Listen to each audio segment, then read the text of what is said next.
Hello builders, it's Torondor the Builder here.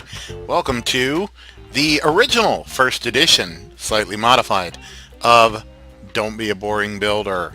Yes, I actually went back and reloaded some of my old worlds. This particular one was YouTube Flats, and I was using it for some videos that I was making. But this was my first one where I basically was trying to show you how not to build a boring box of rocks. Because at the time, yeah, or a really boring box of rocks, or another boring box of rocks. Yes, because I was very tired of so many boring boxes of rocks when my house would be the only one in the neighborhood that looked, kind of different, or, have a bit of a change in the style. So anyway, my first episode ever of Don't Be a Boring Builder was on roof styles. And I have added to that actually, but I wanted to go ahead and redo this one because I did not find the original. So here we go, make no delay. I have done all of these houses pretty much the same footprint, just with different roof styles. So, obviously, first of all, we have your simple, basic, flat roof. First of all, there's no reason why you have to do a full height block. After all, the half slabs do stop rain, I'm pretty sure now. I don't think they have that drippy problem like they used to. So you can certainly use a half slab roof. The nice thing is you get different materials, different wood types, different brick types, different stone types, and you can certainly have a flat roof. Still not very exciting from a profile standpoint, but it, again, doesn't have to be a big box of rocks. The second one is called a gable roof, and a gable roof is one that goes up to a peak like this.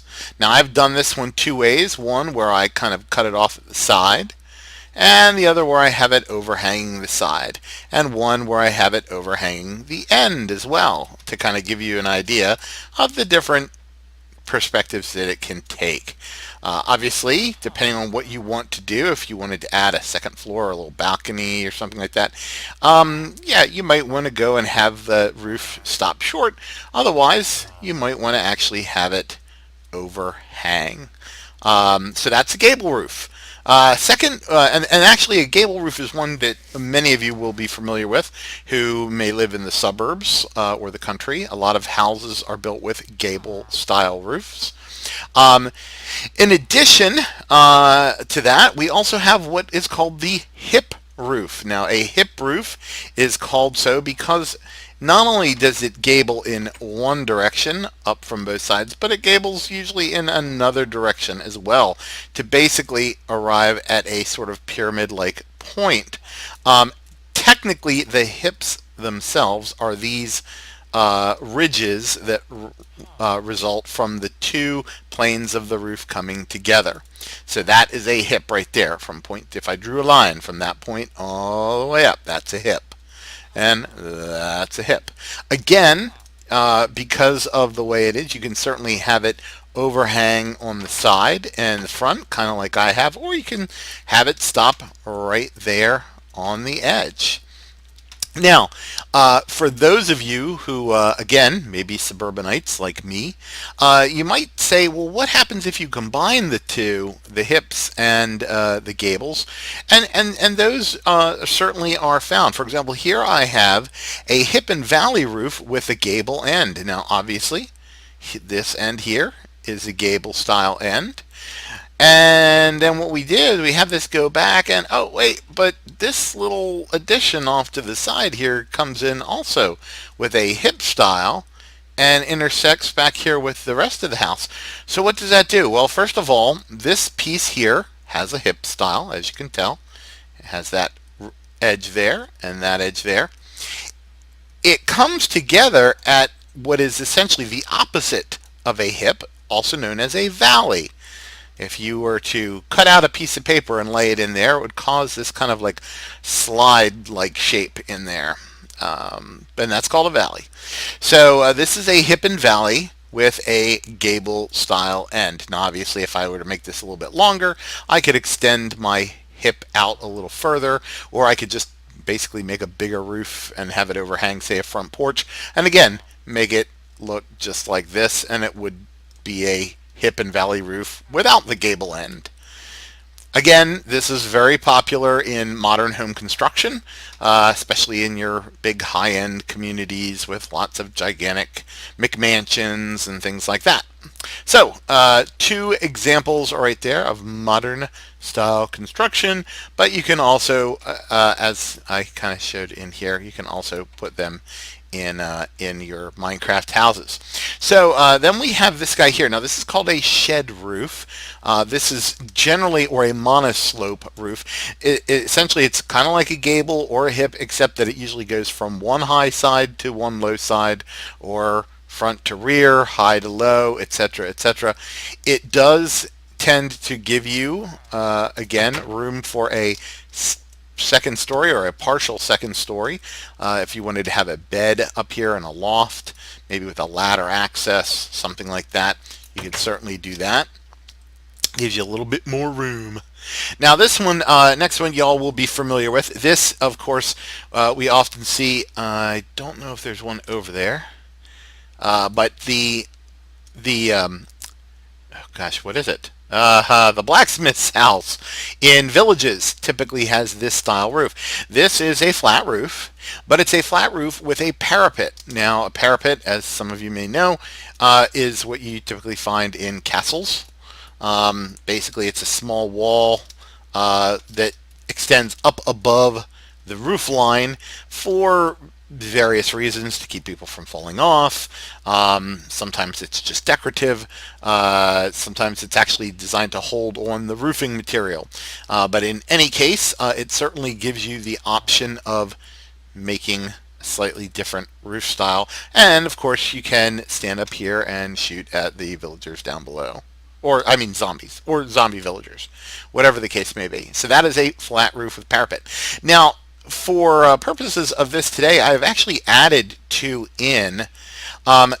This one here is called a mansard roof. Now, a mansard roof it's a little difficult to show with the blocks that we have, because essentially what you normally will have is you will have, let me go out here, you'll have a relatively sharp slope, a very vertical face around the top of the house that then will, let's go up here, that will then taper off as you get up closer to the top. Well, actually, I guess I could do that. I've gone haywire.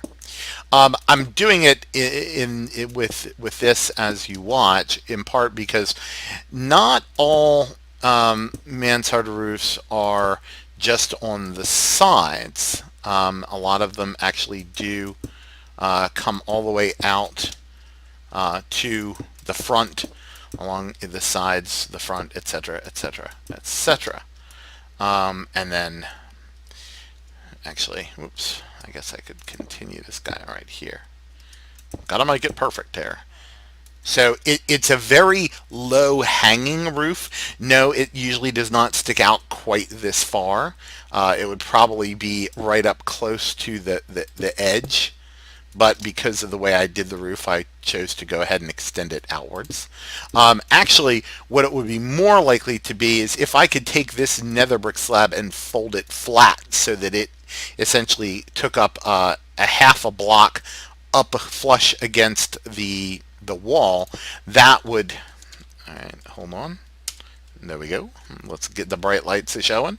It would look a little more like that. But in any case, the roof does typically tend to come down a little lower on the walls. Sometimes you will have you might have a window in here, some sort. Whoops.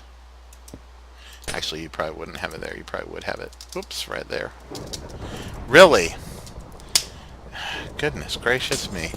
I do seem to recall this having quite a few things. So anyway, so the walls, or sorry, the roof does tend to come down low on the walls, but the shingles themselves, that's one of the telltale signs, is that the shingles do tend to come down along the crest of the roof and down onto what it looks to be the side of the walls. This was very popular more in the, I want to say the 60s and 70s, maybe the early 80s. But in any event, that is a mansard roof. Also, some people tend to call it a barn style roof. It's kind of similar to that, but usually, again, it isn't just on the two sides, it's also on the front and back.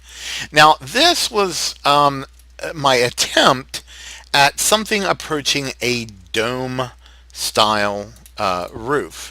And the reason I say that is that I say my approximation is because a dome is a very difficult thing to make in Minecraft when you're talking about a relatively small house. Obviously, when you get into much larger construction, grand circles, you can, the bigger you are, the more realistic you can make it, the more like a dome you can actually create it. But a dome, the other reason too that a dome is somewhat difficult to render is that depending on what it is you're trying to use as your shingles or your roof, not all the blocks, as you can see in here, not all the blocks have all the necessary pieces. For example, I'm using full blocks and half slabs. Well, not all of the pieces have half slabs. Not all of them look the same. For example, the stone slab and the stone block do not look the same. So that's something you kind of have to work with. Obviously, if you have a great big circle, really huge circle, you can certainly use it for dome work. But otherwise, do your best. Generally speaking, you want to alternate. As you can see, I've got 3 on a side and 1 in between. It's probably the closest I can get. I tried to flatten it slightly on the top because if you're looking at this from the side, you want it to be more steep on that side. It's a little bit like a mansard. You have a little bit steeper on the sides and it flattens out at the top to kind of make that half circle art right over the top. So, and that's a dome, and that's a dome type roof. So there you have it. Those are just a couple different kinds. I will go over here to check out one of my more elaborate type of roofs. This is left over from the clock tower build. I do actually have this in as a separate Let's Build. So if you'd like to check this out, by all means, go right ahead. But I've got this in there, and oh yeah, that's right, because this all runs off of light. Let's go ahead and set this to time set. Just say night. Ta-da! Does it work? It does not seem to be working. So it's possible that there is a glitch in there. Ah, there it goes. It does come on at night, just not quite then. So yeah, I do remember trying to get these all to light up. I had a few blocks that would not light up, but anyway, that's a different item. So anyway, I'm gonna pause here for a second, and then I'm going to actually go and show you a couple of examples of roof materials that I like to use, and we'll go from that. All right, thanks. I just wanted to show you one more thing when it comes to roofs, and that has to do with materials. As you can see over here, I've used primarily my favorite type of shingle, which is the nether brick. It gets a little goofy looking on the mansard roof, but for the most part over here, if you look at that, it kind of looks like maybe some shingles that you might find going up on a roof. At least the closest thing we have to it. But just as an example, there are some other things. Obviously, like I showed you here with the fact that the The nether quartz blocks have actually half slabs and stairs and blocks. They're one of the more versatile ones, and not only that, but they have also the column blocks and the others. Then you have these over here. These are the stone bricks. They can also look similar to shingles in a more light gray fashion. Um, but of course, obviously, they also look like bricks. So I would not necessarily use these if your house is made of stone bricks because it'll just kind of all blend in together. Now, this is one of my more favorites, my more favorite potential uses. This is a little trickier though. Obviously, these are hay blocks. I do not foresee them providing you with the ability to make half slabs out of hay. So chances are you're only ever likely to get hay blocks. So that kind of limits the kind of structures you can build. But as you can see by my little Polynesian bungalow here, that's not so bad. Now, one of the things, of course, with the hay bales is the fact that they have these bands of orange and black sort of that wrap around to bundle the hay together. Now, that certainly is something you can leave visible entirely, or as I've done over here, you can actually go and add rugs, carpets, whatever you want to call them, in yellow, which does a fair job of blending in with the straw of the hay bale to give you a more solid form, if you will, on the top so that those stripes only show on the side. Not sure if that works for you or not. Some people might like the fact that there appear to be basically ropes going all around there.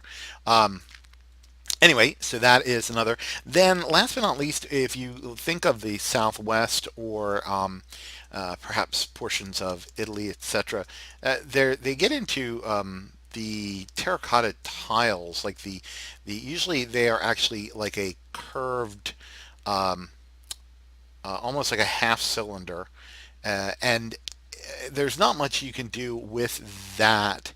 I have provided these because they have the stone face on the end. It does have some kind of line work that kind of indicates there's something there. It is, of course, flat on top, which, that if there were two lines there, that would be great, but there's not. Anyway, it is roughly that color, and I think it works well enough, especially if you use like the white stained clay or something of that nature. So if you're talking, nice northern Italian town, maybe, or something of that nature, that's not bad as a substitute for your roof. So, and that's something else entirely that I'm working on, using the item frames kind of as a portion of a wall decoration. But anyway, that's unrelated to roofs. So there you have it. There are our roof styles and our roof materials. Certainly you can use anything for a roof. You could use glass for a roof. You could use slime blocks for a roof. You could use trees for a roof.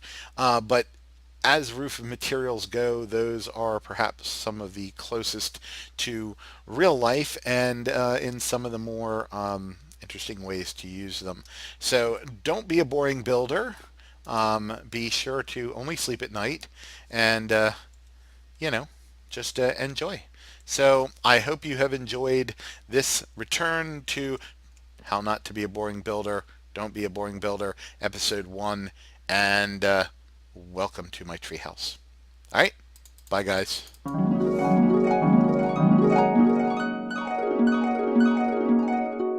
Thank you very much.